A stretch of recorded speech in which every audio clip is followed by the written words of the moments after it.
Hello and welcome to Around the Lens, episode 87. I'm your host, David J. Murphy. Joined with me, as always, are my two co-hosts, Zach Roberts and Ron Hamilton. Guys, announce yourselves. Hello, I'm Zach Roberts. I'm a photojournalist and currently in a bunker, undisclosed location in somewhere outside of Charlottesville, Virginia. I'm also in an undisclosed location. Ron, which undisclosed location are you in? You know, I'm actually I'm disclosing my location today. I'm here at my house in Waikiki. Oh, geez, that's too much information, Ron. They'll be at your door in no time. One could only hope. In case you didn't know, Around the Lens is a live weekly visual journalism roundtable show. You can find out more about us at aroundthelens.com. You can also find our social media. We're at AtL Podcast on Facebook. We're at Around Lens on Twitter, and we're at Around the Lens on Instagram. Our panelist this week is Jose Alvarado. Jose, tell us about yourself. Hey, so I'm a freelance photojournalist, documentary photographer based out of Queens, New York. Yeah, it's basically a big spiel about it. You can find me on my Instagram at Jose Alvarado or my website at josealvaradoPhoto.com. Nice. Yeah. We haven't had you on in a long time, Jose. What you been up to since last time you were on the show? I know. I think was the last time I was on here, like episode 30 or something. It's been a while. It's been a while. Yeah. What I've been up to, I've been doing wrapping up a few documentary projects I've been working on. One being about a 26-year-old living with multiple sclerosis in the South Bronx.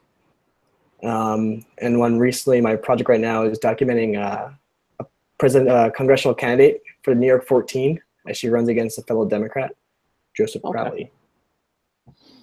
Cool. So you've been keeping yourself busy. That's great. Trying to hear. Busy as you can be. You're not in Charlottesville, though. No. I just missed it. I was in Atlanta, covering the Roots Nation event, and then that happened, and I was in the plane. I was like, "That's so crazy." Oh man! But Zach's there. I was supposed to cover that, and luckily, I heard that there was going to be this Friday night Tiki Torch rally thing. Oh So, with the white supremacists marching through the University of Virginia campus, and so I was like, yeah, I'm gonna miss Netroots. Run up to that.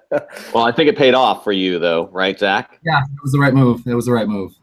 So since we brought it up, let's go ahead and roll right into our first topic this week. Obviously, the big news about around the world of visual journalism and just around the world in general has been the events at Charlottesville. As you may or may not have heard, if you haven't heard about this, I don't know what rock you're living on, but invite me there. I'd like to hide under a rock sometimes. But anyways, car of white supremacist or racist or whatever you want to call them, hit a bunch of other cars, ended up killing one woman and injuring 19 others. And there was a lot of, obviously, furor around that, based on the response by the president and or lack thereof in some cases, and then responses by other people. So that was obviously the big news that came out of the event. In case you didn't know, it was the Right to Unite, I think, was the event, right. And then what's that rally?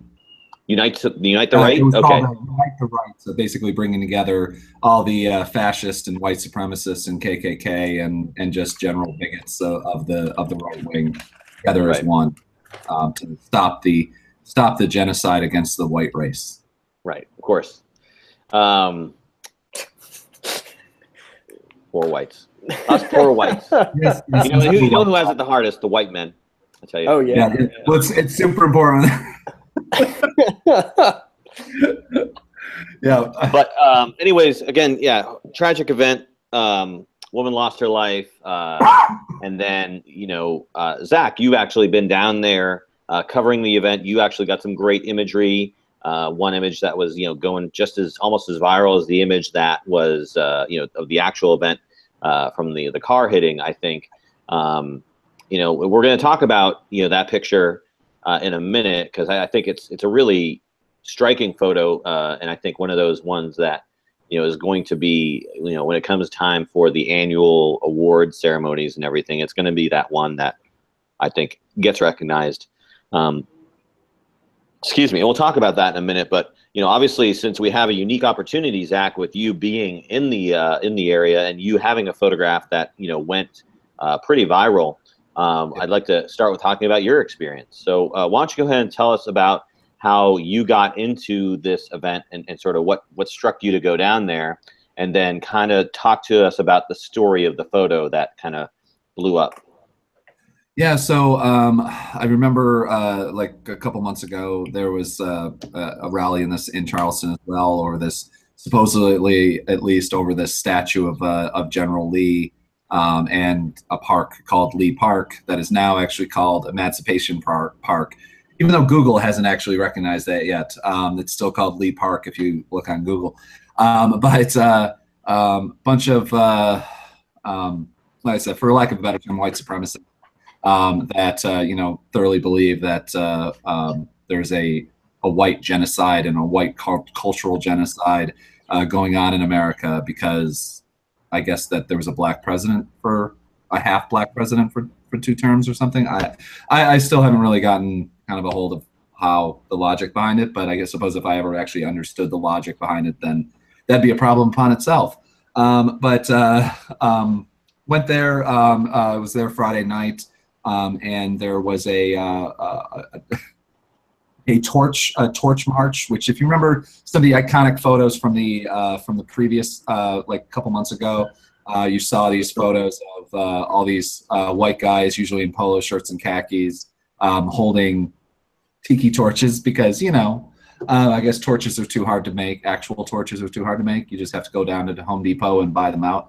But holding it up, and so person who always looks for a good photo, that was a good photo, and so I decided to go up to, or actually go down to Charlottesville, even though I was actually driving up from Florida. So anyway, I drove up there, landed Friday, and covered this very surreal and kind of terrifying march of several hundred white guys and a handful of women holding marches, holding tiki torches, like a couple hundred tiki torches. I'm wincing every time I say tiki torches. They were tiki torches. You're just listening to them. About it, yeah. Very festive, really. And just like make context, a bunch of white men who are celebrating white heritage and fighting against the supposed genocide of whiteness in America, holding tiki torches as their symbol. So it would have been great if they went all the way, Hawaiian shirts, little hats made of pineapples, and just it isn't. It isn't anything about race. It's actually it's a festive celebration of Hawaiian culture, Asian Pacific Heritage Month. Luau. Yeah. Yeah, especially because I had a long conversation with one of the guys at the march who lived in the San Francisco Bay Area, and he was decrying all of the immigrants that lived in the area and how terrible the immigrants were making it to live in the Bay Area.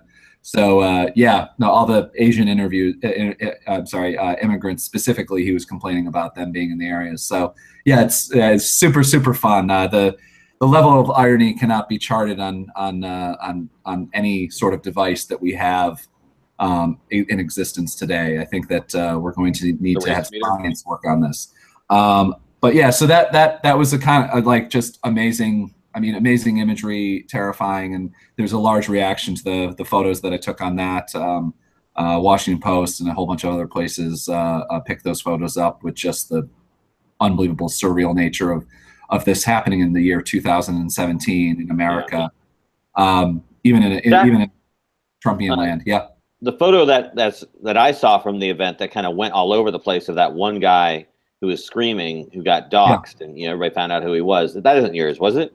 No, it wasn't. I have a couple similar photos that I'm trying to remember what exactly they were chanting. I have video of it. That seems like weeks ago now at this point. But they were chanting white power slogans. The stuff that, as they call it, with not necessarily like, white power, but, white power-ish slogans, things that a dog whistle that would make your border collie's ears bleed.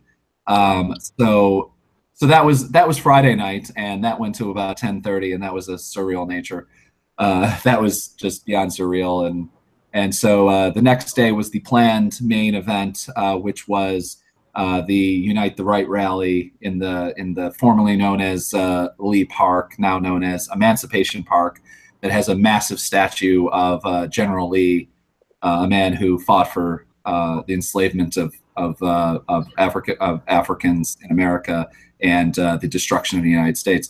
So that person, I guess, needs a statue. But anyway, they only in America do we idolize and statuize the people who lost. You know. Yeah. As I say, I didn't think that America celebrated losers. Neither did I think Donald Trump would either. You know, it seems like he usually focuses so much on losers. But anyway, there's a lot of sarcasm in this episode because it's the only way I'm dealing with everything. But the Unite the Right rally was a couple hundred white guys and basically I don't know if you know what LARPing is. Live action role playing. Yeah, live action role playing. So picture an image of a bunch of kids LARPing, but make sure that they look like a bunch of heavy set, tattooed white guys with SS symbols on the back of their neck or swastikas here, and that's what this all looked like. They had homemade body armor and shields and such that they were wearing. Well, the police decided in all their brilliance to that it got a little too rowdy because there's a bunch of things being thrown out, so they decided to push the white supremacists into the street out of the park. The only problem was that the people occupying the space that they were going into were the anti-fascists and the counter-protesters. So the police forced the two groups together, with some like mad idea of like, okay, everybody, now get together and kiss. And it worked out about as well as you think it could. A bunch of people got beat up. Things were thrown around. Pepper spray, tear gas was everywhere. And gas masks are illegal, are a felony crime in Virginia. So basically, had a whole bunch of people that almost died because of having asthmatic attacks or whatever. Thankfully, I brought my inhaler along with me, which is the only reason I was able to. As I'm thinking about it, I'm coughing. I was able to covering it. So then everybody kind of hit the streets and started marching in different directions. I ended up following a contingent of the white supremacists down the street. All the while, citizens of Charlottesville were yelling at them to go home, leave their town, and no fascists. I think it was like no fascists in my hometown or something like that. I forget the other slogans. But then it became a small scuffle. Let's just say started with a couple of young African American men and the racists, and that's where we get to the photo that I'm sure if you've been on news sites, you've probably seen it. Embedded. I'm gonna bring it up now. Yeah, I'm sure. Yeah. So Zach, no locals were affiliated with the KKK or the Nazis or white supremacists. Almost everybody I talked to was from out of town, and everybody that I've seen identified was from out of town. Oh, Charlottesville is has been, at least I noticed it, as a very progressive looking town, and also in general, it's been labeled as a relatively progressive town. So it'd be very surprising if, I'm sure I'm sure there were some locals there. I think that the organizer of the event is actually from Charlottesville. I'm blanking on his name, but not Richard Spencer, the other guy, which is basically how I ever remember it.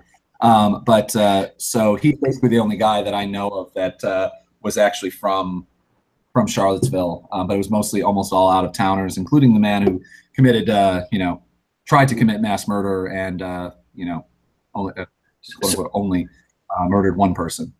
So why the rally? What was the purpose of the rally? The organized rally? Well, the Lee statue, the Robert E. Lee statue, that is in what formerly Lee Park, now Emancipation Park. They want to tear it down, along with many other Confederate memorials, not only in Charlottesville but also around the country. Mind you, it's not erasing white history because it's erasing racist history. Not only because General Lee is celebrating an era where you could enslave other human beings, but because it was the statue was only erected in the 20s or 30s and also paid for by white supremacists of the day. I'm not 100% sure if it was paid for by the KKK or another organization. Wow. But that's why the statue exists. That's actually why almost all of the statues I've ever heard that are being considered to be torn down of Confederate war memorials or whatever, almost all of them were paid for and erected in the 20s and 30s, which was basically a large time. It was a very large revival of the white supremacist movement and anti-immigrant and the KKK in general, which is why all those statues exist. These aren't actually celebrating Confederate history, which I'm not quite sure why that's an era. As a white person, I'm not quite sure why that's an era you'd want to celebrate. I'm kind of ashamed of that era, that people who share my skin color enslaved other human beings and then fought and hundreds of thousands of people died for it. So I don't really understand that, but yeah, I don't know. I'm a Northerner, so yeah. Yeah, my family did their own farming. Right. They didn't have anybody else. They just kicked the Indians off the land. That's all they did. My family came from Poland and Ireland, so I got no blame on any of that stuff. My family came over in the Second War. So so whenever anybody goes, I'm an American, I'm like, nah, I'm more American than you. I'm sorry, I win that battle. If we're talking about white people, Americans. Your family came over in the Mayflower? Second trip of the Mayflower. There was the second trip of the Mayflower. I know it sounds like a joke, but there was. And my family came over on that. Part of my family, at least, came over on that. The rest of it, probably Ellis Island and other areas. Yeah. So. How's the climate over there right now with the public? It's about 80 degrees, and the public is hot, really hot and sweating. They're hot racist. I'm just happy that I haven't. Well, there was a. let me give you the weather report. It was about 95 degrees with about 80% humidity and about 20% TS per space. With the possibility of beatings by white people. How about that? Yeah. A little bit of blustery racism, maybe. Jesus, I should bring an umbrella then, right? And a shield. And a gun. Zach, I have a question for you as well, Zach. You were talking earlier about the police were shoving the white supremacists out of the park into the street. Yeah. Do you think that was by design to cause trouble? Or do you think it was just an unfortunate accident? I can't imagine that the police had any knowledge, anything going on. I have no idea. It's been the #1 thing that I've done, that I've talked to on interviews about, and other reporters that were there can't figure out what the police were trying to do the entire day.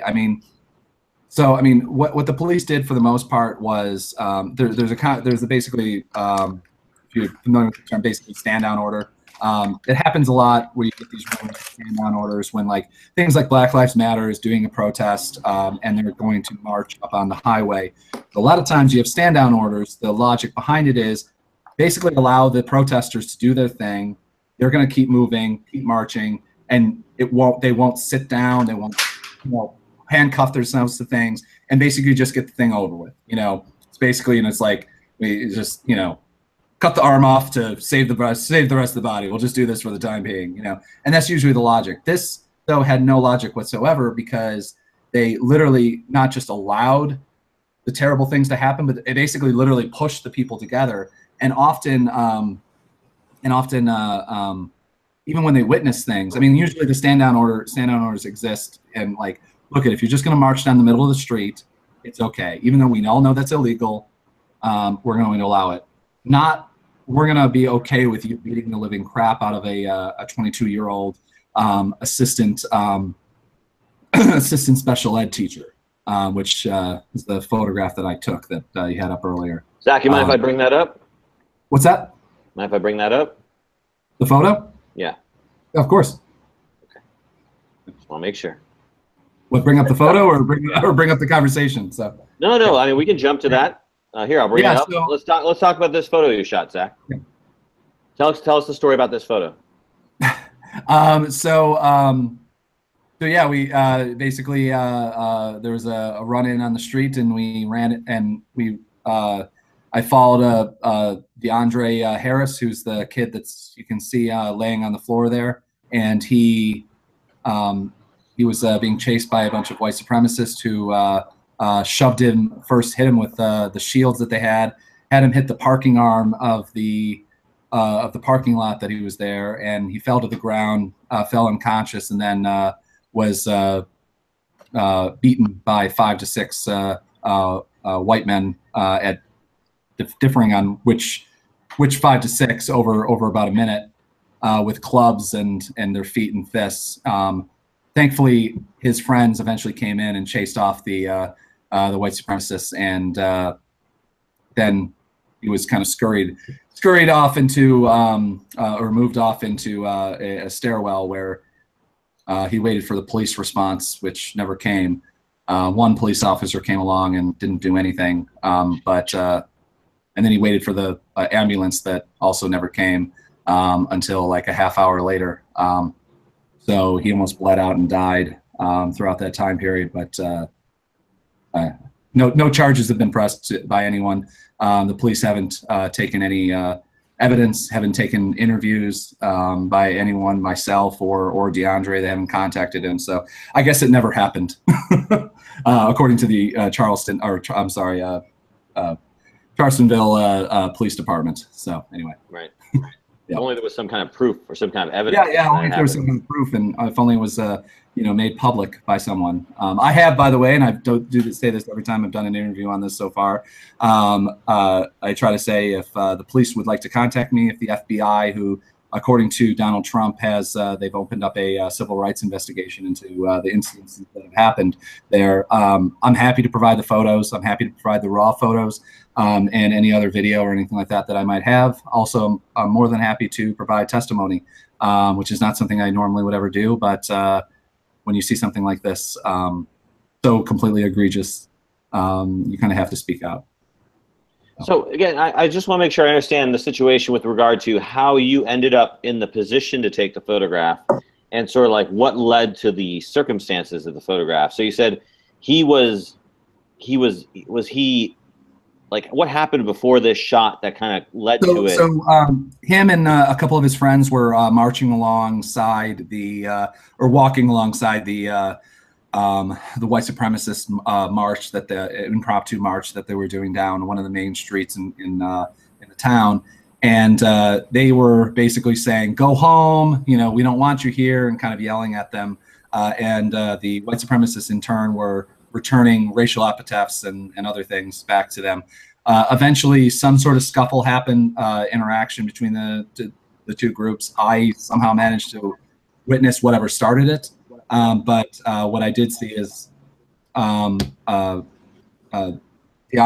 the young man that's laying on the ground there in the photo, I did witness him get chased off by a bunch of the white supremacists. I then followed them, and basically moved around the back so I could get the photo that I got and not also get beaten potentially by the white supremacists that were there, or have my gear destroyed or something that to stop it from being documented. So right after that, after he was pulled out of the scene, beaten and bloodied, and with a broken wrist, I then turned around and was almost face to face with one of the other, I assume, white nationalists that were there, who had his 9mm out and pointed at the group of black men there. So that's also, I had a gun pulled on me right after that. So I got out of there quickly as well. you know, we moved on and waited for the police. Basically, I hung out for a while, as long as I could, and then basically soon after that, I heard that there was another brawl that happened in another like a couple blocks away, and I have still trying to figure out the exact timeline because like it was like one thing after another. But then basically we discovered that that the scene that everybody knows about in Charlottesville happened, which is when the man, I'm not going to name his name, decided to you know, murder a person and run through a crowd of people because, you know, reasons. So yeah. So does this happen before that happened, right? Yeah, it happened like roughly an hour beforehand. So no one, you know, the two completely different scenes, unrelated, and only that one of the people that was beating DeAndre was in the same fascist group, Vanguard America, that the man with the car who drove over people was in. So basically, you know, the two are related in that one group that's Vanguard America allowed to exist in America today. So, you know. Vanguard America. Vanguard America. I know it sounds like a 401k, doesn't it? Yeah, right. It sounds like an insurance company. Yeah, I made that joke on another show. I'm like, you know, I'm going to invest some money in Vanguard America. I'm not quite sure what it's going to turn out like, but they have you know, they're seeing lots of gains in racism and supremacy. Yeah. Can you invest in fascism, really? I mean, but yeah. So worked for together, Bush. Pretty much. So, yeah. So Zach, so if I'm understanding correctly, so on the opposite side, you know, where you're shooting, where the behind area there is, you were there with the group and the crowd. You noticed this scuffle happening. You moved to the other side, inside what looks like this parking garage, and that's how you got the shot, right? Yeah. It's the parking garage that at the bottom level, all the police keep their cars. Oh, okay. So, I mean, it was clearly difficult for the police to respond to the issue because, you know, they'd have to go up, I guess, a couple flights of stairs or something. But the police department is right next door. It's literally 30 feet away from where he was half to death. And it took them a full 30 minutes to actually have more than one officer show up, and they never called any backup and never tried to find anybody who never took any interviews, never did anything. They basically acted like it didn't happen. And in fact, refused to even talk to me when I tried to offer them access to my photos, which again, if you know me, that's very unusual. But you know, I wanted to try to help DeAndre as quickly as possible. But no one really had any interest in that, I guess, in law enforcement. So Zach, you say that gas masks aren't okay, but helmets and riot shields are okay? Anything that covers your face. Anything that covers your face. It was one of the many laws that were passed after, I don't know if it was passed directly after Occupy Wall Street, but basically when there was a bunch of protesters that showed, that started, you know, marching with anonymous masks, and also, you know, the masks that you see like Black Bloc, you know, pull over their face. Yeah. Basically, the idea is to prevent those people from doing that. There is an exception, even though it's not written in the law. I talked to a police officer. If you're under the age of 16 and it's Halloween, you're okay. All right. So make sure to do all your anarchist stuff on Halloween, and you'll be fine. And so even medical technicians, I believe, can't do it unless it's a declared emergency. So interesting. So let me ask you, Zach, how long did this scene last, and like how many photos did you get of this scene, and why did you choose this frame? That frame, it had the largest number of people in it, and I felt that it showed DeAndre actually trying to get up, and then so it wasn't just this, you know, unmoving form on the ground. And I took, basically what I did was, I mean, obviously, as you can tell, the shutter speed is a little off. And I'm sure that the ISO, you know, could have bumped up the ISO. Dear friend Ting has already, Ting Sheng, a photographer out of DC, has made fun of me for it. Just make sure you just say, I did that on purpose because I wanted the motion. I wanted you to feel the motion. That's actually, I jokingly, that's what I tell him. Oh, I did this on purpose, man. What are you talking about? I wanted the action. Yeah. And by the way, we make fun of this as the dark, it's a gallows humor or whatever, but you should have heard the things that DeAndre, the kid that's on the floor, said about it.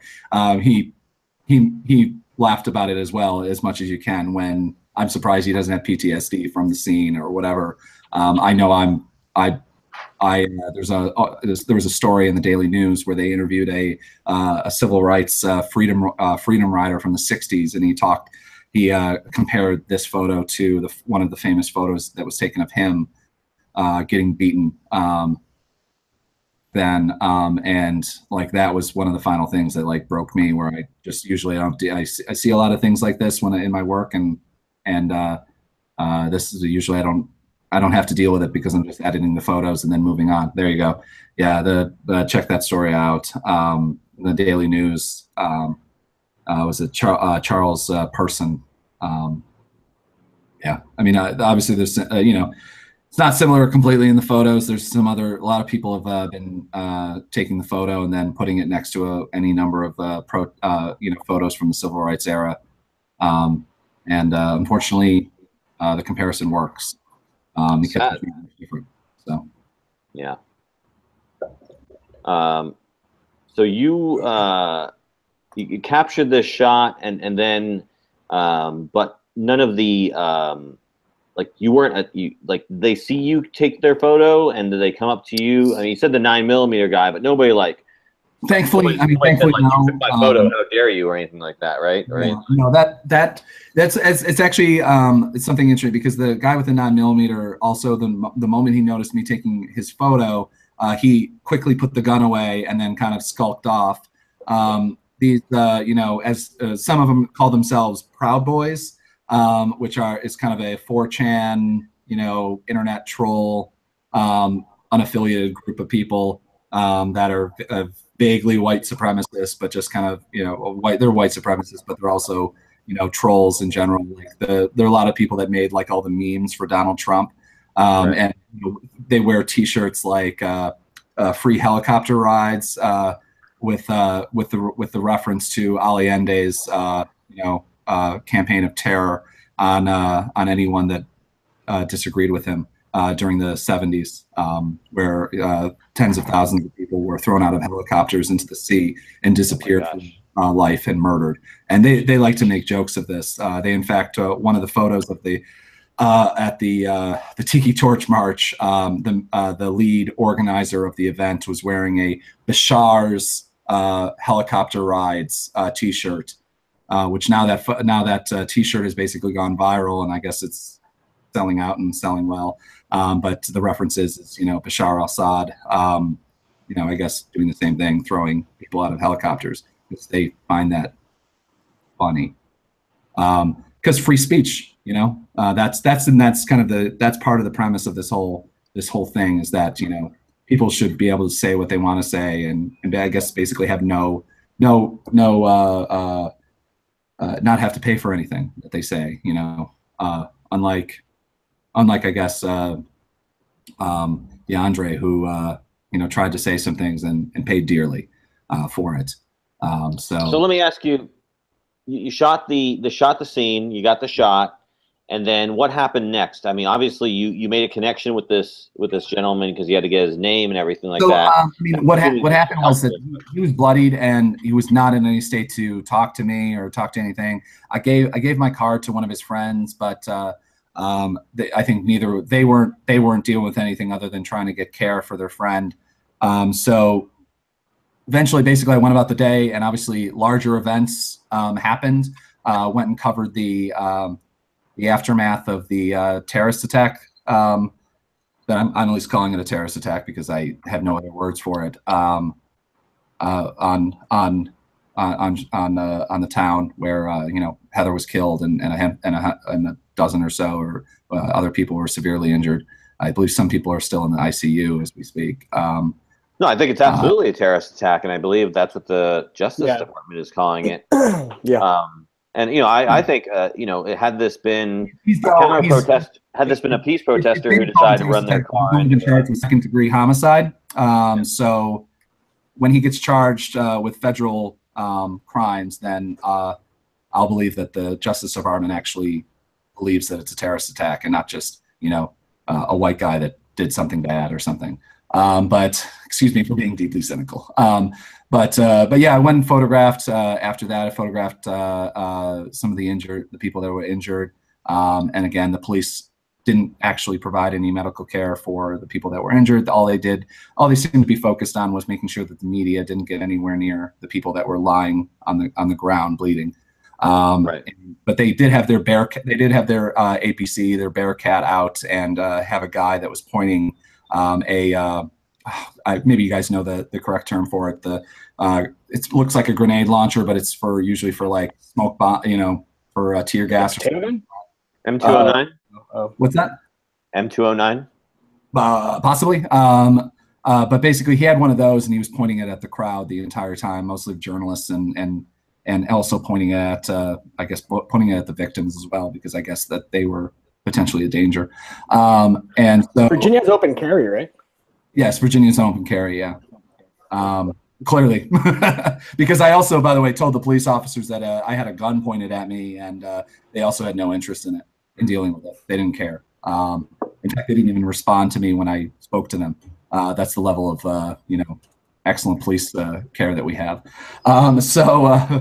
M203 grenade launcher probably is. Yeah, that probably sounds right. But obviously, it wasn't grenades. It was for tear gas or smoke. I'm not quite sure what they had in there. I just don't want to sound like an idiot talking about it, but I guess I'm relatively ignorant on it. Since Ferguson, I don't remember my riot gear. So Zach, you said they weren't really interested in getting. You said they're kind of busy taking care of their friends. They weren't interested in giving you their information getting your information. One of his friends reached out to me on through Twitter and said that if I wanted to speak to him, he'd love to speak to me, and so we set up the interview for the next day. Happily, because I'm more than happy to get the word out. By the time I spoke to him, he had already done interviews with like 3 or 4 different networks. HBO, I guess, is doing a documentary, and they interviewed him. And there was a handful. I think Vice News also did, and a couple other people interviewed him. NBC was a local NBC affiliate was after me when they did the interviews. But the LA Times interviewed him as well. They actually bought some of my video and stills for their story. They had a very weird twist on it though, because they called him a hip hop artist and a special ed teacher. I thought you would lead with the fact that he's an assistant special ed teacher, but whatever. I'm not an LA Times headline writer. But yeah, they had little or no interest in it. But what basically got this whole thing going is that I was sitting in a Waffle House editing the photos like you do with these things, because usually, literally, the Waffle House was pretty much the only place open anywhere near in the town because the town shut down. With former guests Shay Horse and Daniel Schiller, who was with me there, and I opened up the photo, which is you know how when you take a photo, you don't, especially if it's a photo that looks like this, you don't really know whether it's even useful at all when it's just on an LCD screen on the back of your camera. But I opened it up on my laptop, and it immediately struck me as something that would likely be important. Showed it to Shay and Daniel, and they basically yelled at me that I needed to post it immediately. And so I threw Nation Change, the site that I was technically on assignment for, their logo on it and put it up. And basically from there, I don't know what initially caused it to go viral beyond the importance and timeliness of it. But basically it was averaging about 1,000 retweets an hour, and maybe 500 likes an hour, and it's up to like 2,000 comments, and it's obviously, you look around the internet, it's basically everywhere. It had some very interesting thing. Sean King, the writer for the Daily News, picked it up and has been trying to figure out everybody who's in it. Weirdly, Mark Cuban retweeted it. and basically called upon the Justice Department to actually do something with the photo.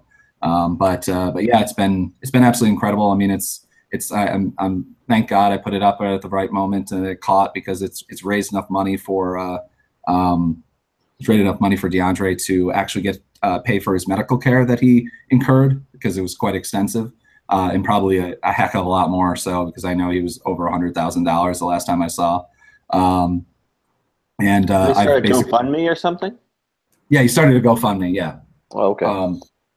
Yeah.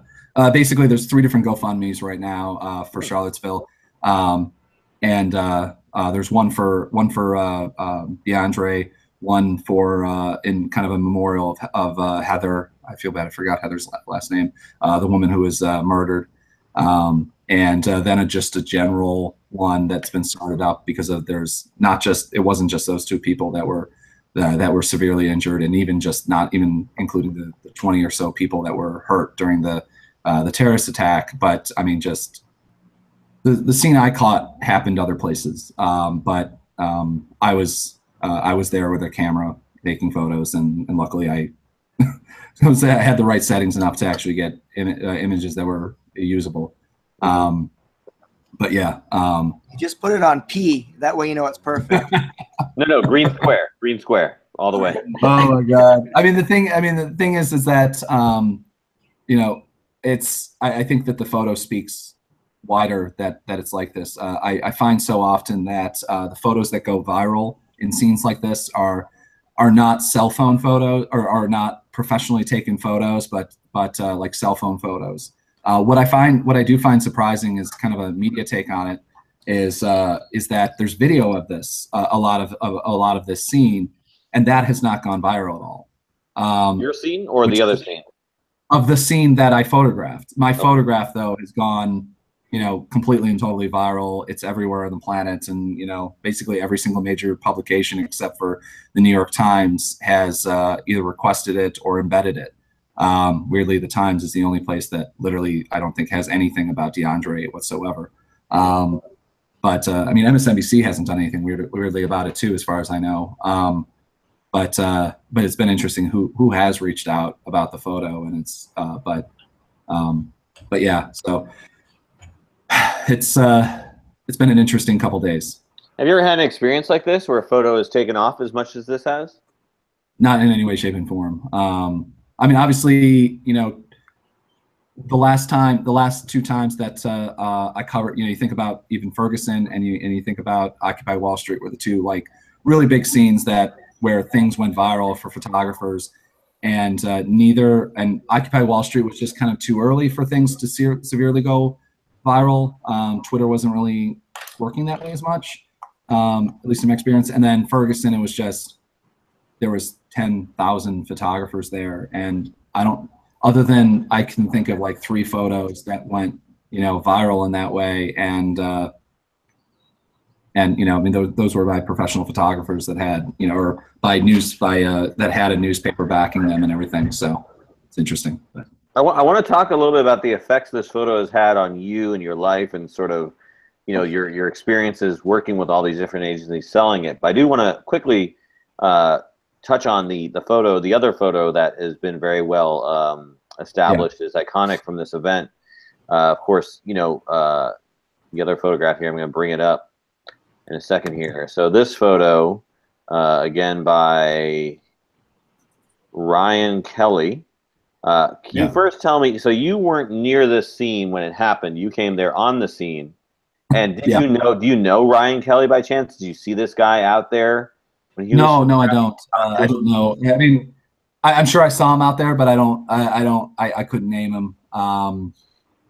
So he wasn't somebody you knew. All right. He was done really amazing work in Charlottesville the past couple days. I mean, they've actually came out with some of the best solid photojournalism of the week out of everybody who's been there. Yeah.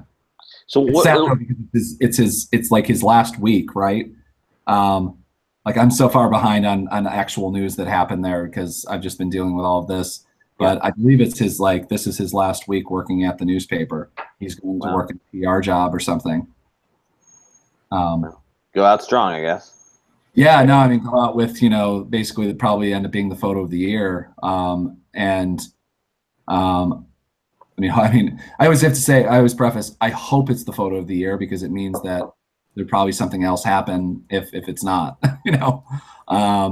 But yeah, I know a handful of other photographers that were there. Trying to remember Jeff. Oh my God, I feel bad. I forgot Jeff's last name. I think he's been a guest on our show before. But he had one of his cameras destroyed during in that instant. So,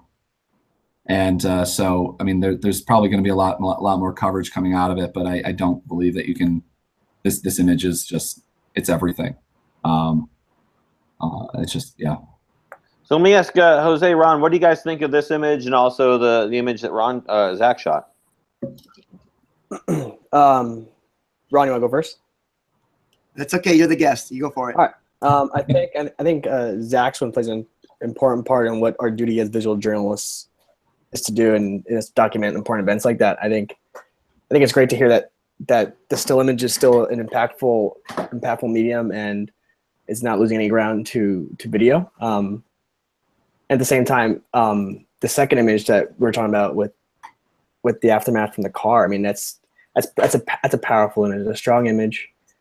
It almost reminds me of that one image a few years ago when they had that the bike race in Mexico and the drunk driver like ran through a bunch of riders. The same kind of impact, but this is even more just now on American soil. It's a very dark history that we have as a nation, and now to see it from the front page of all these newspapers, it's great because now you can't ignore it anymore. You know, for a lot of people, they're putting this under the rug, like, oh, we're developed now, we don't talk about this anymore. And it's and now you have to talk about it. It's happening in great numbers, you know. Yeah. And there's a lot of, I mean, it's just my opinion on it.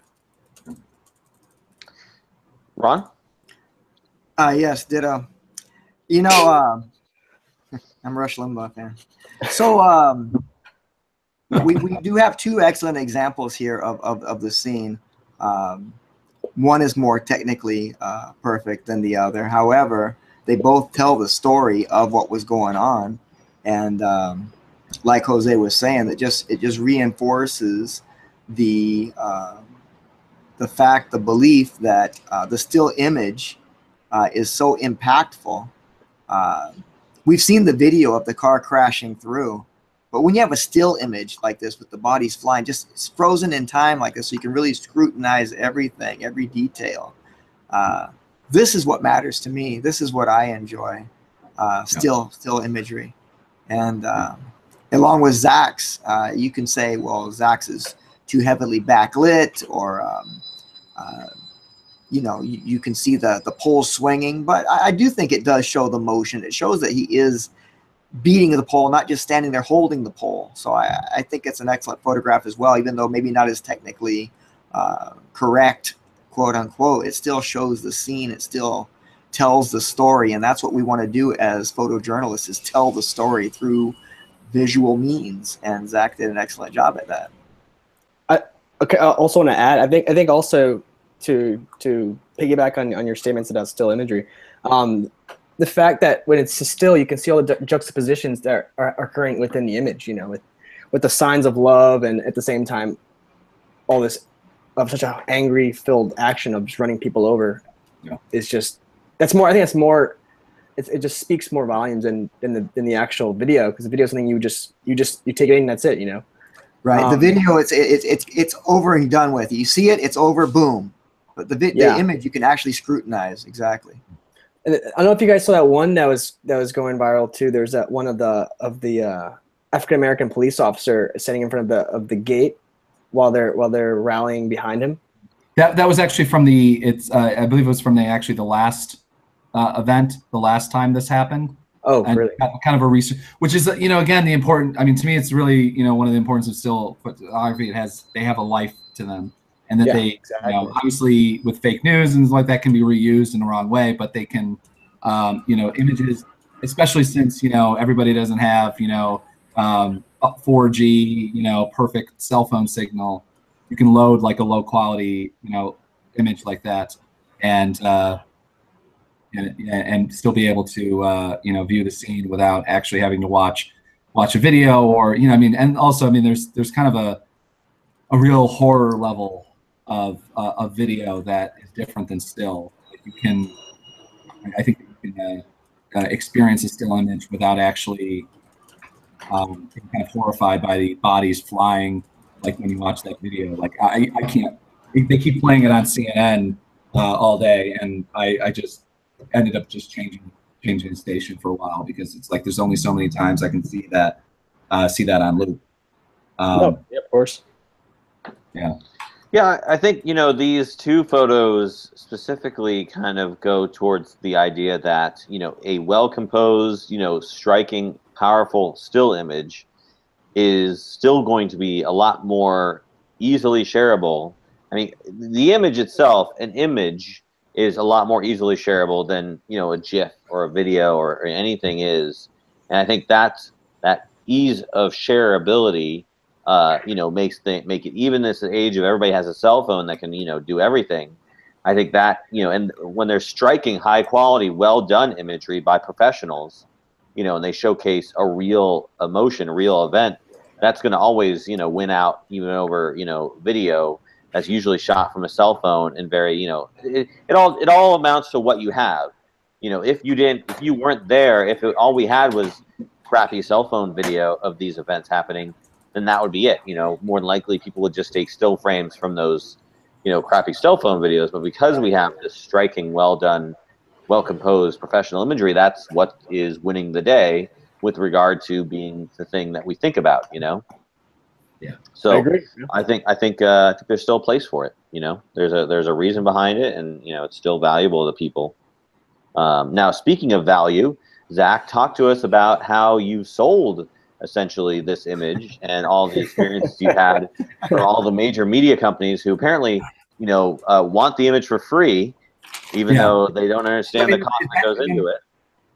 It's actually been kind of a good. It's been a better experience than most of the time. But I guess it's such an individual image, because it's not like an image. Oh, I just have the best shot of a scene, so I'm the only person with this photo. So if they want to use it, they have to talk to me. I mean, they can't be like, okay, we'll just use the slightly less good photo from whatever this protest is. It's like it's this or nothing, or you don't have a conversation about it at all. But so there's everybody. It started with the Daily Mail online asking to NBC and everyone. At least they send out their first, hey, can we use this image for across all platforms or whatever? And then I go, yeah, I'm a professional photojournalist, and the licensing rate is this, and surprisingly, almost everyone said yes. So I think only one local, like Ohio news station said, yeah, I don't think they're ever going to pay for that, which I get it. I get that small stations aren't going to necessarily have the money for one image or something like that, especially when my guess is that if I turn on the evening news in that city, they probably use it anyway. They just used it as with an embedded Twitter thing, thinking that somehow that works under Twitter's legal rights. But whatever. I found it's incredibly more important at a certain point to get that image out there, and but everybody, even the few places I found that grabbed the image without and pulled it out of the Twitter post that I put out. The few places I've contacted so far have said, okay, yeah, how much do you need for it? So it's been good. It's just that it's telling though, because I still have not finished my as we speak right now. I still have not finished my assignment that I went there to do for Nation of Change. I'm sorry, Elizabeth, my editor, that I haven't sent that in yet, because all I've been doing is taking phone calls and doing interviews and things like that. So it's also fantastic that it's very few opportunities that photojournalists ever actually get to talk as journalists. We don't talk. We're never interviewed on NPR, even if we're at a scene. We literally witness the Hindenburg explosion, and as opposed to talk to the person who took the photo that they're using on screen, they talk to like the random citizen who was there and witnessed it. You know, it's always been maddening to me that we're not actually ever paid attention to when we're actually journalists. There's a reason we're not photographers, we're photojournalists, and we can talk about issues just as well as anybody else can, I think. At least I hope so. And yeah, go ahead. Are we going to hear you on Up First on the podcast of NPR? What's that? Are we going to hear you speak on Up First with NPR? I was on, oh my God, I feel like I was on KCRW. They had a show, I think it's To The Point. I was on, which I recommend. Actually, it was a really good broadcast. The people, they had Jamil Smith on and a couple other people who were actually quite well spoken about it, and then there was me. No, but it's been quite a good experience, and also, you know, finally finding out that a lot of places still actually have photo editors, which has really been surprising to me. I've been contacted by photo editors, it's shocking. And you know, one thing that this proves that all these media public places do have a budget if they want to spend it. Yeah. So I mean, that's one thing, because, you know, a few places that I'm just like, hey, you know, let me just throw out this, you know, a little bit higher rate or something like that, because I know that it's a larger reach, and, you know, that's how usually these things work. They say yes. And so, you know, if you have a photo that people want, and that, you know, you think is good enough, then demand, you know what you're worth, demand it. You know, don't allow anyone to take your photos no matter what for free, you know, unless you have something really, unless you're just you know, if you're an activist or something like that and you just want to get the word out, okay, I guess. But if you're a photographer, or even if you're a quote unquote citizen photographer, or whatever that means, then I you know, demand at least $50, you know, make them pay for it. It also means that if a news organization is actually paid real money for a photo or a video clip, it means that they're going to promote it, and then they're going to push it out there. So if you just give them something for free, they'll just throw the photo on there, and they don't have any investment in it. So, you know, again, if I haven't said that enough, make people pay for photography. Yeah, that's my red baseball hat. Make people pay for photography. Again. Doesn't have the same ring as Make America Great Again, but yeah, we'll have to definitely have like a show where we sit down and talk about the sort of the cost, pricing, sort of the business side of what you went through. I think that's important, and but I want to like save that for another day, because we do have some other topics to talk about, and because I kind of want to know how it all pans out, because I'm sure this isn't, you know, the last of it we're going to hear about. I'm sure you got other, you know, there are going to be other entities that, you know, request the image, and, you know, and it's one thing, obviously. Hopefully next week what we can have is like Shay and Daniel on. Unfortunately, they're traveling right now, so they couldn't come on. I'm stuck in a hotel room an hour outside of Charlottesville, so I'm otherwise I'd be driving home right now. So yeah. Yeah, no, I mean, we'll definitely have to talk more about that. I think this is going to be an ongoing issue, an ongoing topic, and I'm glad that you know, have had the opportunity to experience it, and I hope it's fruitful for you, and you you know, make all kinds of money off this image. Yeah, I hope this image causes change. Yeah, I haven't said this to many people, but I literally this was literally, I mean, I feel bad. It was the fact that I walked up to the scene when I interviewed DeAndre and his friends. I'll make this short, I'm sorry. But and they were on Facebook Live with their mom, or they were video chat, and he came up to me and put his arm around me and showed me to his mom and said, "This is the guy that took the photo." And then his little brother, who was like 13, 14 years old, I think, like came up to me and was taking selfies with me.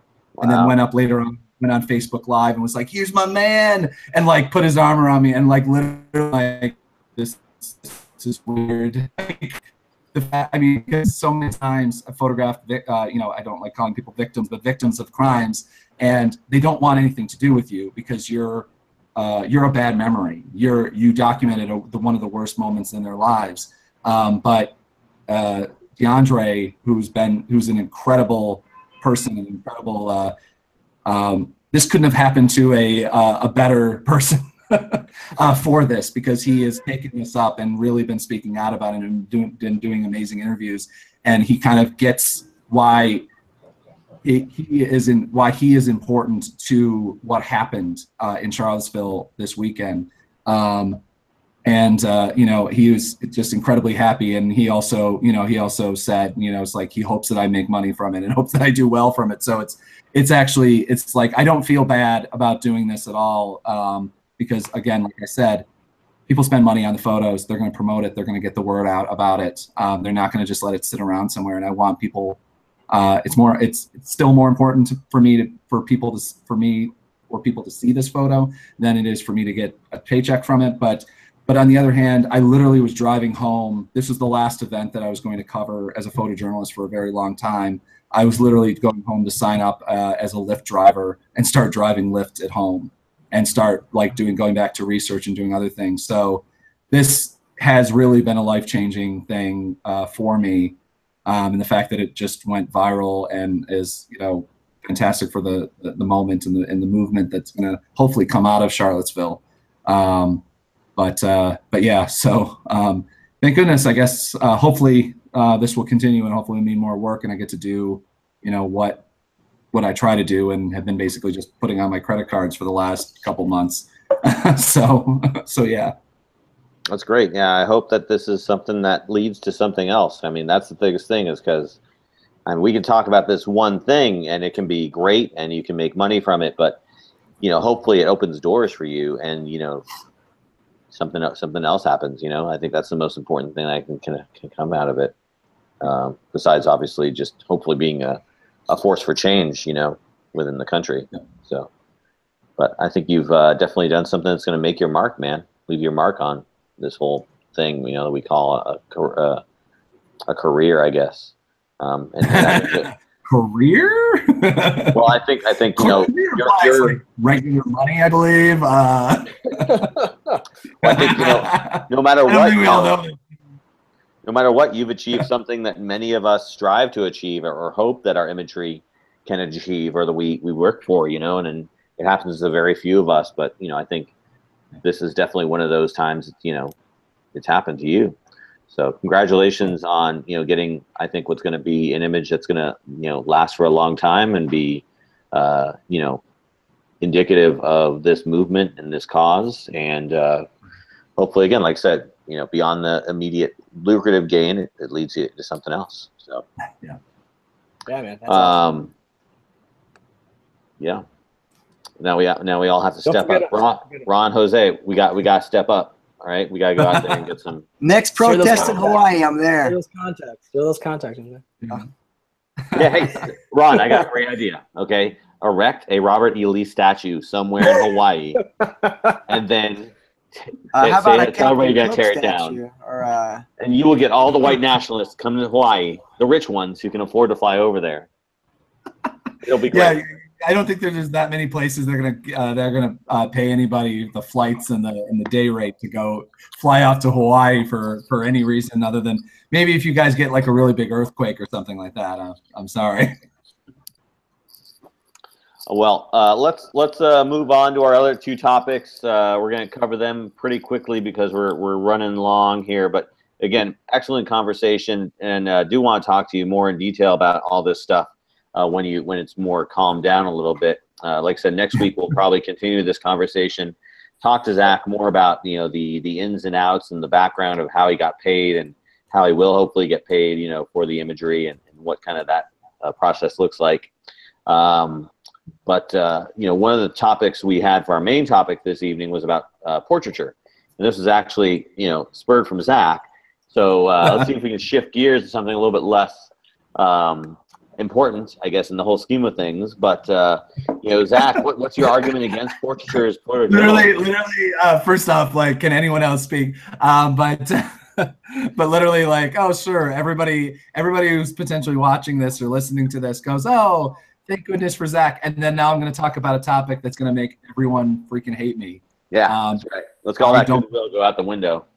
I don't believe that set up, removed from the scene portraits are photojournalism in the strict in the sense that we talk about photojournalism for the most part.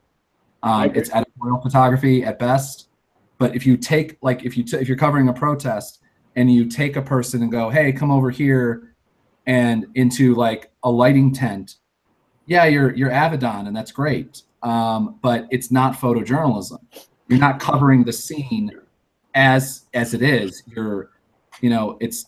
I'm a person who clearly, if you see the photo I just took and talked about, don't really like using flash. But or shutter speed.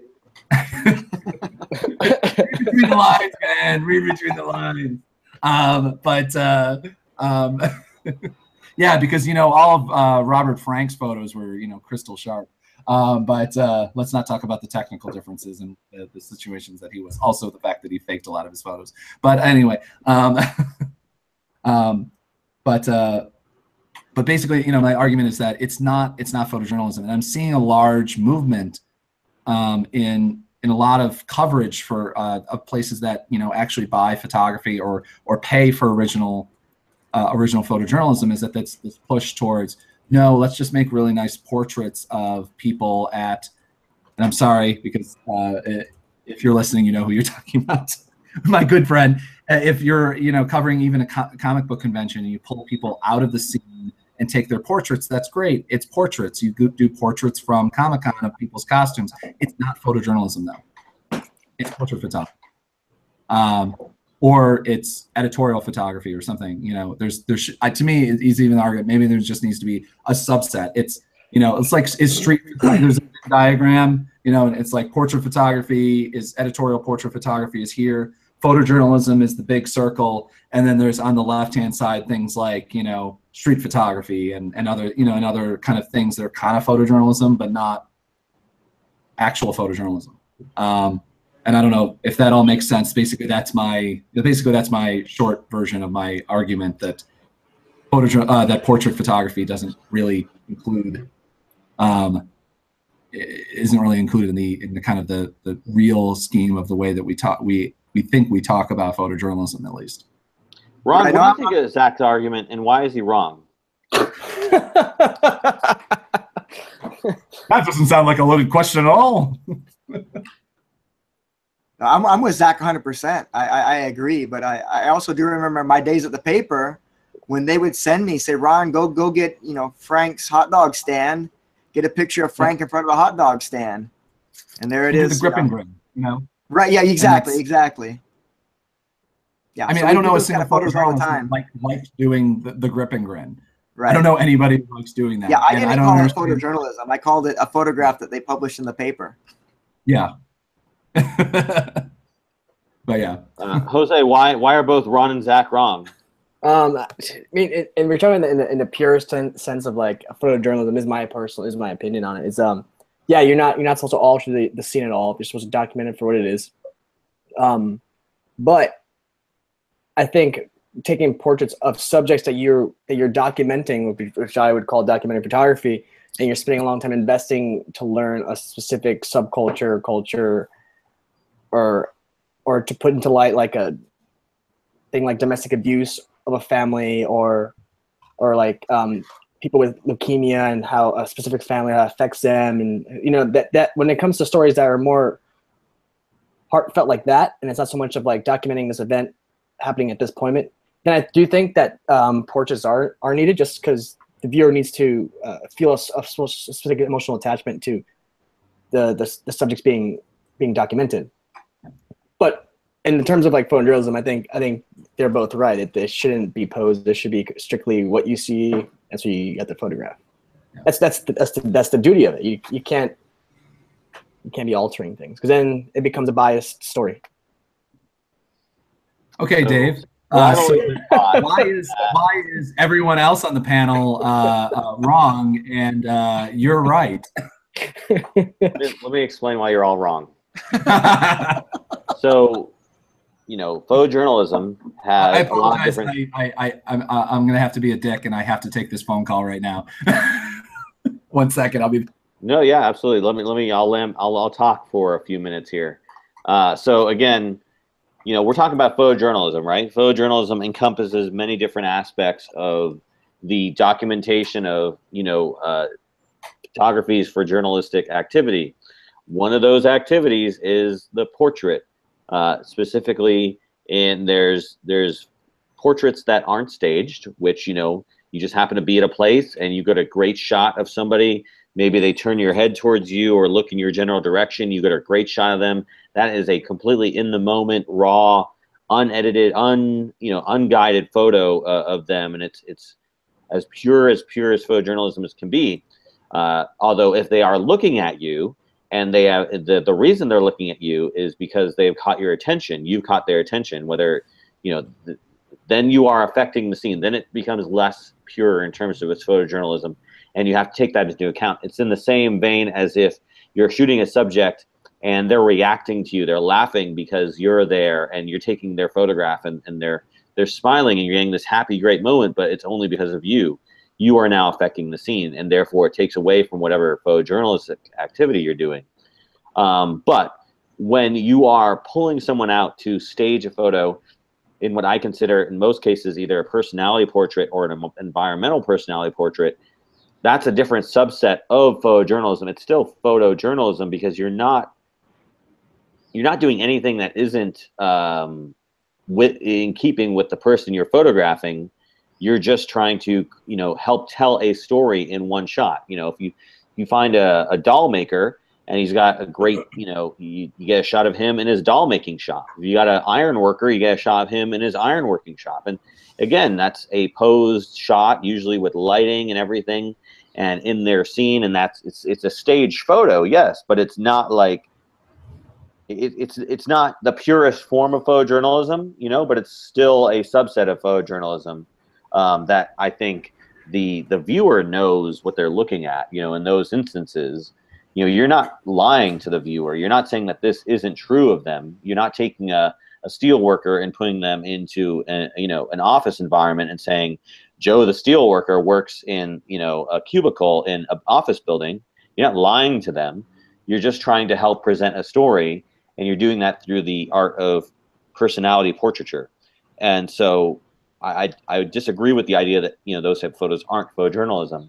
They're just not the purest form of unscripted photojournalism, so to speak. And I think the viewer should be able to understand what they're seeing is a stage portrait photo. Or you can always say, John poses for a photograph in his workshop. There's nothing saying against that. It's still under the umbrella of photojournalism. I think you're right. I totally agree 100%. Because journalism it's hard to be specific with it, because you as a journalist, visual journalist, you're trying to your duty is to tell a story of a specific subject, like we were talking about. I do not agree with Zach saying that to stage a portrait is considered editorial, or what last thing he said, I can't remember. I do think it falls into, like you said, as an area of photojournalism. But again, like if it's a pure form, and you're not going to want to, most people, if it's a newspaper, you don't want to be having staged portraits of an event and being like, these are one of the people from the event, because then it automatically becomes more of a documented thing. But at the same time, Yeah, if you're like on the scene, like that one shot of the person who was oh, we just lost Ron. Oh no, I guess something happened with his internet connection. Oh well. If you're like that one scene, where there was at the memorial and the guy was telling the girl to put the toy or whatever, the doll, in the memorial, that's a staged shot in photojournalism. That's a lie. That's lying in photojournalism, and that person shouldn't be ever allowed to do photojournalism, and no one should ever buy their work, because they obviously have ethical standards. But if you pull somebody away and say you want to do a nice shot with some flash and whatever in the scene, that is just portraiture. It's a portraiture. It's and there's portraiture that is photojournalism, and there's portraiture that's not photojournalism. And I think, when it's designed with a purpose and it's still telling a story, a truthful story, that's still, again, a subset of photojournalism. I agree. Yeah. So that was my kind of taking on Zach's argument there. And yeah, I think if you're, you know, if you're shooting something like editorial, you know, I guess the difference between sort of like a staged photo and editorial is, I would say that, you know, in terms of the Venn diagram of things, you know, editorial photography can also fall and be a part of photojournalism as well, or as an aspect of it. You know, I mean, how would you define editorial photography if it's different from photojournalism? Well, I think the definition of editorial photography is it's usually a commissioned work, right? Right. That, okay. And photojournalism at the same time, it's commissioned, or it's just you have it as a freelancer and you sell it. But I think they can both live in the same world. I think you just have to clearly define when it's a stage shot, when it's not. And once you do that, I think you follow the ethical guidelines of making sure that you're a trustworthy visual journalist. You're not propping a shot up like you're saying with the photographer having the real put doll in the scene. You know what I mean? And then yeah, you're gonna say that? No, I was gonna say, I mean, you know, I was gonna say any photographer worth their salt should be thinking about the posed portraiture in addition to, you know, their you know, legitimate sort of unedited, not unedited, but unstaged type of photojournalism. Like, if you're sending me out to shoot something like an event, and there's an opportunity where I can pull a subject out and do a nice, well-lit shot of them that, you know, tells the story like an environmental portrait, I'm going to do that. In addition to all the normal shots where I'm just shooting whatever happens in front of my face. Of course, yeah. So whether I'm doing it on my own for freelance or whether somebody's commissioned me to do it, that's something that I always think about when I'm out, you know, doing anything. Yeah, I mean, I think as anyone, you always want to strive to build your portfolio, and you have the opportunity to increase your portfolio and make better work and better represent what you as a photographer can do, and just further show your techniques and your skill set. I mean, you're obviously going to take that to do that. Yeah. But at the same time, how many photojournalists do you see photograph an event and at the same time also push a portrait that was where they broke the scene and they influenced the scene, you know? Like if you're lucky, and because we're all, I mean, I think we're all safe to say we're all great photographers, you know, in our own right, and we can all find a portrait and take it, and we know it's a good portrait. You know when it's a bad portrait, when it's a good portrait. Right. If you would know if you broke the scene and you influenced it, you wouldn't publish that photograph being like, this was a genuine portrait of the scene that happened that I had no involvement in. Oh yeah. No, I mean, you have to identify that. You know, I usually always identify that in the caption. I'll say something like "poses for a portrait." You know. Yeah, and that's ethical. That's what it's supposed to be. And then the title of the newspaper or the journal has the right to say, no, we can't use that, or yes, we would love that. And then, you know, I think it's as long as we cover our bases and we're being a truthful journalist. I think it gets fuzzy when people say it's genuine when it's not. You know what I mean?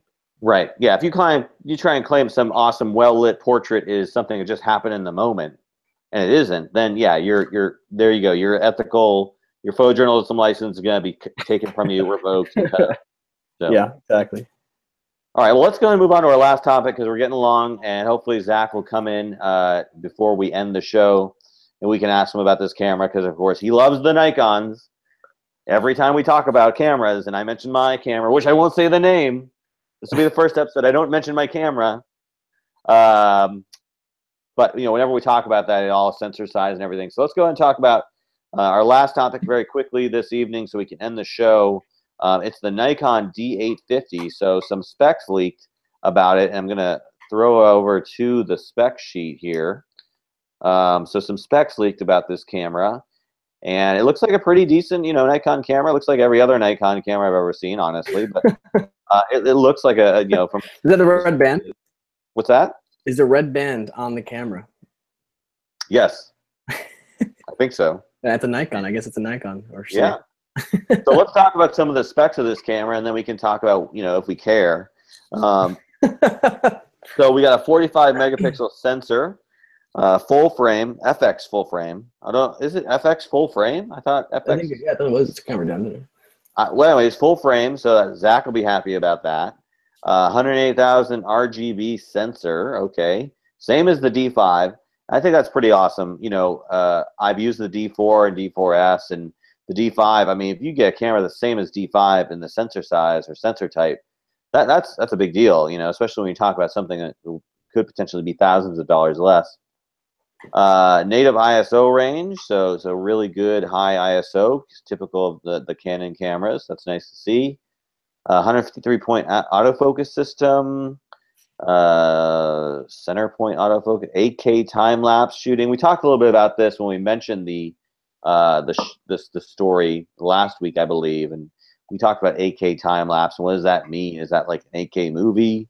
And I don't know exactly what that means, but I believe I guess it's producing an 8K movie if they're talking about 8K time lapse. But 4K UHD, I mean, that's how it should be. Typical, the industry is moving towards more 4K in cameras. Canon, you're hearing me.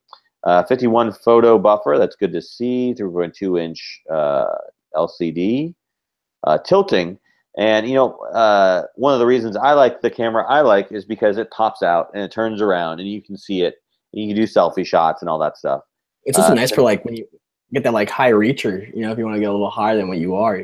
Oh yeah, I use it all the time. I mean, yeah, I would hate to have to go back to one where it's like, worse, it doesn't even move at all. It's just a static, thing. That's just you're guessing, you're praying, you're hoping you get something, but no, yeah. Exactly. I'll never go back. Here's Canon. What's that? It's Canon. Do you have the new Canon? No, I have the. Okay, here we go. Panasonic GH5. That's my camera. All right. How do you like it? What's that? How do you like it? I love it. I think it's a great camera. I think it does everything I need it to do. My needs are more towards the video realm, with 4K video being something that I'm very interested in doing. I do a lot more nowadays. But I think it's also a great still camera. It shoots 20 megapixel stills. It has a lot of great features. I love the tilting LCD screen, even for stills, because again, I can do those high shots and low shots without, guessing or craning my neck or getting on the floor. And I think that's really invaluable. So I love the camera, and I'm now a true believer of Panasonic, and I will be switching over and using them for all future camera needs that I have. I sold all my Canon gear. I had the entire set. I had Canon, 5D Mark II. I had the 7200, the 28 to 135, 35 1. I don't even know. 28 to 135 or something, and like the 16 to 30, 16 to 24. So I don't remember anymore. But anyways, I had the entire kit and tons of lenses. I was totally committed. Sold it all. Went to Panasonic. So yeah. Right on. Panasonic Master Race right here. Even though the sensor size is a little bit smaller, it might go 4/3 sensor. I think that's fine. It's okay. Yeah, that's the Lumix line, yeah? Yeah. So I'm now fully committed with Panasonic and their Lumix line. So they're good. I'll probably get the GH6 and 7 and everything like that, because they're going to be the ones that go. I'm more than sure the next GH will probably have 6K video recording, and then probably the one after that will have 8K. I more than believe it. So they're on the cutting edge. They're doing a lot of great things that I think a lot of other manufacturers should be doing. But going back to the D850 really quick, just to see if there are any more specs here that are worth talking about. So they're using it. They convert to XQD cards. Has Nikon always been like that, or because I remember them being CFs when they make the change? No, they've been using XQDs in their higher end cameras for a while now, for the last 5-6 years, especially with the D series cameras. You think it's like it's an influence from Sony making their sensors, or? I don't know. I believe Nikon, the XQD format is proprietary to Nikon, I believe. Not that they wouldn't like everybody to use XQD cards. I believe they are faster than, SD. I've never used them. CF. Yeah, I mean, I've used them, but I never really got into them. I mean, I'm sure they're faster, but when you're talking about, I mean, nowadays with USB 3.0, I just don't see, you know, the huge benefit of a faster transfer rate for a whole new format. I'd rather just stick with, you know, a more traditional format like SD. Yeah. But yeah, they have the SD and the XQD, 30. Oh, geez, lots of awesome stuff here. But yeah, anything else you want to say about this camera? I mean, do you use Nikon? I'm a Canon guy. Yeah. Okay. Yeah. So, I mean, I'm still under the rock. yeah, you know, I think the 7 frames per second is great. But beyond that, I mean, you know, this camera, I think, you know, they don't talk about the 4K, whether it's 4K 60. I think that's a big important thing. You know, we're seeing, you know, now that all the cameras or most cameras have 4K, it's like 4K 60, 4K 120. You know, the more higher frame rates and stuff like that are going to be the selling points until they move up to 6K and 8K and all that fun stuff. But yeah, I think this is a good camera. I think if I were in the market for a Nikon and I didn't want to spend the money on a D5, I think this would be, you know, a fully acceptable, like,